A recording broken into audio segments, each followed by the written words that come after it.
دوستوں اس وقت آپ دیکھ رہے ہوں گے مختلف سوشل میڈیا پر بھی اپنے ٹی وی چینلز پر بھی کس طرح پاکستان کے شمالی حصوں میں شمال مغربی حصوں میں کشمیر کے علاقے میں شدید بارشوں کلاؤڈ برسٹ اور فلڈز وہ جو شدید سیلاب ہیں ان کی وجہ سے کتنی تباہی مچی ہے خاص طور پر بنیر کا علاقہ اس میں ایک علاقہ تو بالکل مٹی ہو گیا مٹی کے تودے گرنے اور سیلاب کی نظر ہو گیا سینکڑوں افراد ہیں جن کی جان جا چکی بہت سے لوگ یہ سمجھتے ہیں کہ یہ فلاں علاقے میں بہت جرائم ہو رہے تھے اور فلاں میں ہم جنس پرستی ہو رہی تھی اور فلاں میں خدا کا عذاب آ گیا ہے اور اس انداز کے جملے آپ سن رہے ہوں گے لیکن سوال یہ ہے کہ یہ اصل میں ہو کیوں رہا ہے اور آگے کیا کچھ ہو سکتا ہے صاحب وہ پاکستان کے حوالے سے دنیا بھر میں ایک تشویش ہے کہ یہ علاقہ ایک تو گنجان آبادی کا حامل ہے اور دوسرا اسی علاقے میں موسمیاتی تبدیلیوں کے اثرات سب سے زیادہ رونما ہو رہے ہیں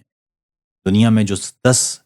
سب سے زیادہ متاثرہ ہونے والے علاقے اور خطے ہیں ان میں پاکستان شامل ہے آگے جا کے جو حالات ہونے والے ہیں وہ آج سے کہیں بدتر ہوں گے اس سے زیادہ اہم بات یہ ہے کہ ہاں اس حوالے سے شعور و آگہی کی بھی کمی ہے لوگ جانتے ہی نہیں ہیں کہ کیا کچھ ہو سکتا ہے ہمارے یہاں کہا جاتا ہے جی سب خدا کر رہا ہے وہ تو کر ہی رہا ہے لیکن آپ کے ساتھ کیوں ہو رہا ہے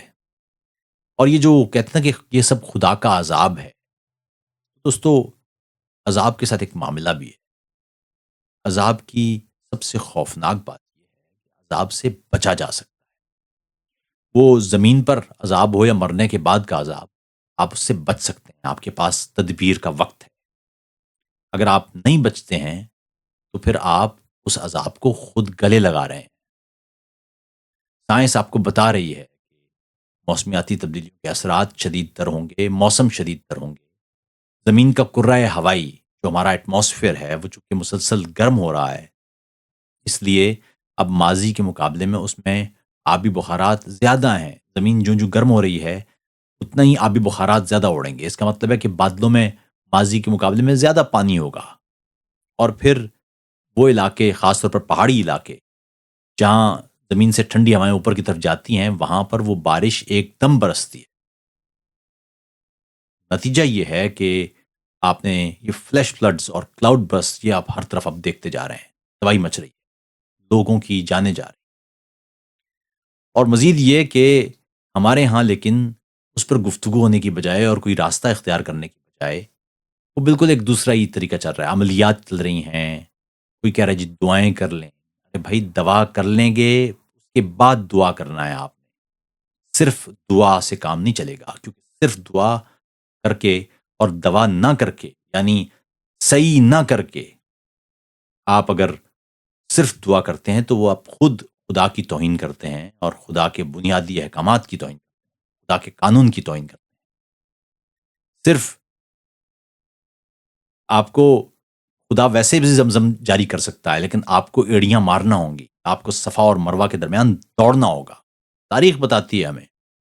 کہ آپ صحیح کریں گے اور پھر دعا کریں گے تو خدا آپ کی دعا سنے گا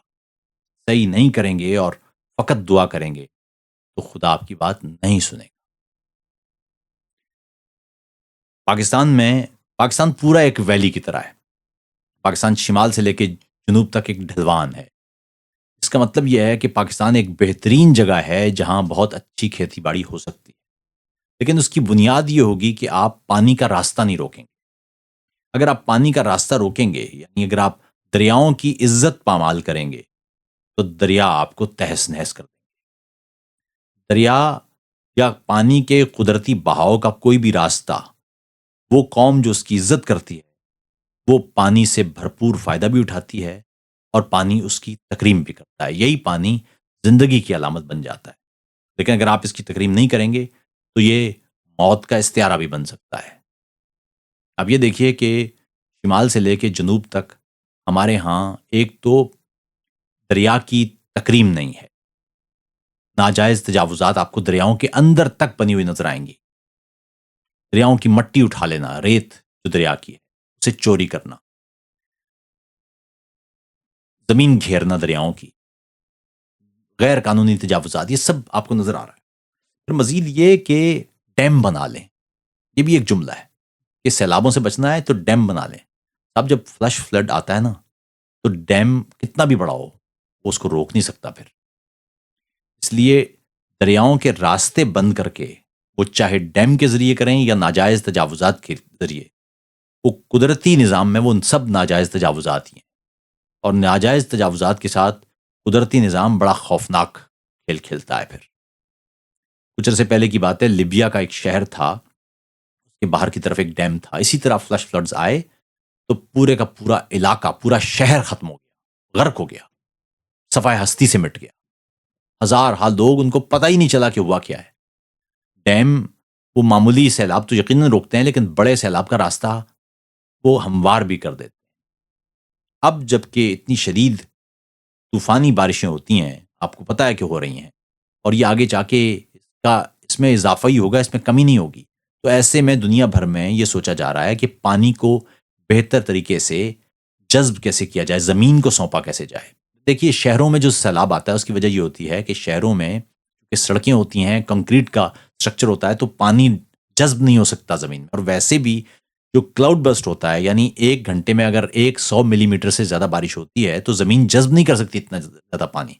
اس کا مطلب ہے کہ اگر پانی کو آپ ایسے میں اس کا قدرتی راستہ دے دیں اور وہ چلتا جائے تو اتنی دیر میں زمین اس پانی کو جذب کرتی چلی جائے گی. یہ ہے طریقہ. آپ یہ دیکھیے کہ اگر اوپر جو شدید بارشیں ہو رہی ہیں، اگر ان پانی کو بہنے کا راستہ پانی کے پاس ہوتا، آپ نے اس کے راستے نہ روکے ہوتے، تو پانی پورے ملک سے اسی طرح گزرتا اور اپنے آس پاس کی زمین کو ایکوافر کہتے ہیں، وہ زمین کے اندر پانی کے ذخیرے بناتا چلا جاتا. یہ ہے بہترین طریقہ. لیکن آپ نے اس کے راستے روک رکھے ہیں، اور آپ نے راستے روکتے ہوئے، مزے کی بات ہے کہ ہمارے یہاں جب کسی ظلم کا، کسی تباہی کا آپ حل پیش کرتے ہیں تو ایک اور تباہی کے ذریعے کرتے ہیں. دریاؤں کے راستے روکنے کی وجہ سے جو فلیش فلڈز آ رہے ہیں، ان کا راستہ، ان کا جو حل ہے اس مسئلے کا، وہ دریاؤں کے راستے مزید روکنے یعنی ڈیم بنانے کی صورت میں نہیں ہے. پاکستان جس خطے میں ہے، آگے جا کے آپ دیکھیں گے کہ وہ چاہے زلزلہ ہو یا چاہے اس انداز کی بارشیں، دونوں ہی صورتوں میں ڈیم ایک نہایت، جو سمجھیے کہ ایک خوفناک جگہ ہے، ایک تباہی کا پیش خیمہ ہے. اب آپ کے پاس بہت سارے وسائل ایسے آ چکے ہیں، بہت سارے طریقے آ چکے ہیں کہ آپ سستی بجلی بنا سکتے ہیں. پاکستان کے پاس دھوپ بہت ہے، پاکستان کے پاس ہوا بہت ہے. ساحلی پٹی پر آپ پون چکیاں لگا سکتے ہیں، اسی طرح آپ گھر گھر پہ سولر پینلز لگا سکتے ہیں اور بہت آسانی سے بجلی بن سکتی ہے. دوسرا، پانی کی سٹوریج، میں نے آپ کو بتایا کہ پانی اگر گزرے تو پانی زمین کے اندر اتنا سٹور ہو جائے گا جو پاکستان کے لوگ سال بھر استعمال کر سکیں گے. آپ پانی روک کے ایک تو پانی ضائع کرتے ہیں، یعنی جب پانی کہیں ڈیم میں رکا ہوتا ہے تو وہ تبخیر اس کی بہت زیادہ ہوتی ہے. زمین کے اندر جو پانی چلا جاتا ہے اس کی تبخیر نہیں ہوتی، زمین پانی کو بچا کے رکھتی ہے. اور صدیوں سے پاکستان کی سرزمین یا انڈس سیولائزیشن جس کو کہتے ہیں، اس میں پانی اسی طرح بہتا رہا قدرتی راستوں پر، اور اس دور میں تو سیلابوں کے لیے دعائیں کی جاتی تھیں. اب آپ نے چھوٹے سیلابوں کا راستہ روک دیا ہے اور بڑے سیلابوں کے لیے آپ نے جگہ بنا دی ہے. اب آپ کے یہاں چھوٹے سیلاب نہیں آتے، اب آپ کے یہاں بڑے سیلاب آتے ہیں. پہلے چھوٹے سیلاب آتے تھے، لوگ دعائیں کرتے تھے کہ جو چھوٹا سیلاب آتا ہے، لوگ مرتے کوئی نہیں تھے. زیادہ زیادہ جو اموات ہوتی تھیں وہ یہ سانپ کاٹنے اور اس انداز کی بات سیلاب کے ساتھ جڑی ہوتی تھی. میسو لوگ نہیں مرا کرتے تھے. اس انداز سے بڑے بڑے دیہات اور قصبے اور شہر وہ تباہ نہیں ہو جایا کرتے تھے، زیر آب نہیں آ جایا کرتے تھے. اس دور میں جو زمین ہے، زمین کے اوپر چونکہ سیم آ جاتا ہے، تھور آ جاتا ہے، جب پانی اس پر بہتا تھا تو زمین کے اوپر کوئی 4-5 ملی میٹر کی ایک فلم پیدا ہو جاتی تھی، ایک چھوٹی سی پٹی، جس کے ذریعے اچھی خوراک پیدا ہوا کرتی تھی ماضی میں. اس لیے دعائیں کی جاتی تھیں. مونسون ہمیشہ سے ہندوستان اور پاکستان کے پورے اس خطے کے لیے زندگی کی علامت رہا ہے، لوگ دعائیں کرتے رہے ہیں. یہ اب کیا ہوا ہے؟ ایسا ہوا یہ ہے دوستو کہ ایک طرف تو موسمیاتی تبدیلیاں ہیں سو ہیں، دوسرا یہ ہے کہ آپ بھی فطرت کی عزت کرنے کو تیار نہیں ہیں. آپ بھی دریاؤں کی عزت کرنے کو تیار نہیں ہیں. آپ بھی دریاؤں کو ان کے قدرتی راستوں سے بہنے کی اجازت دینے کو تیار نہیں ہیں. تو اگر آپ تیار نہیں ہیں فطرت کو عزت دینے کو، تو آپ خود بتائیے کہ فطرت آپ کو عزت کیسے دے گی؟ اور اگر آپ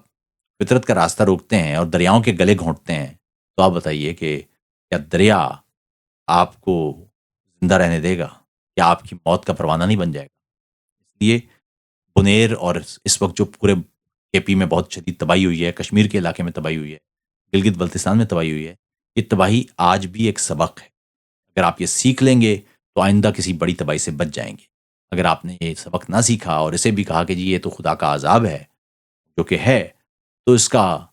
مطلب یہ ہے کہ آپ آگے ایک بڑے عذاب کے لیے اپنے آپ کو تیار کر رہے ہیں. خدا کا یہ عذاب اس لیے ہے کہ آپ نے اس عذاب سے بچنے کی کوشش نہیں کی، اور اس عذاب سے بچنے کے تمام طریقے، سائنسی طریقے، اب آپ کے سامنے ہیں. اگر آپ ان سائنسی طریقوں پر عمل نہیں کرتے تو اس سے بڑا عذاب آپ کا راستہ رکھیے گا.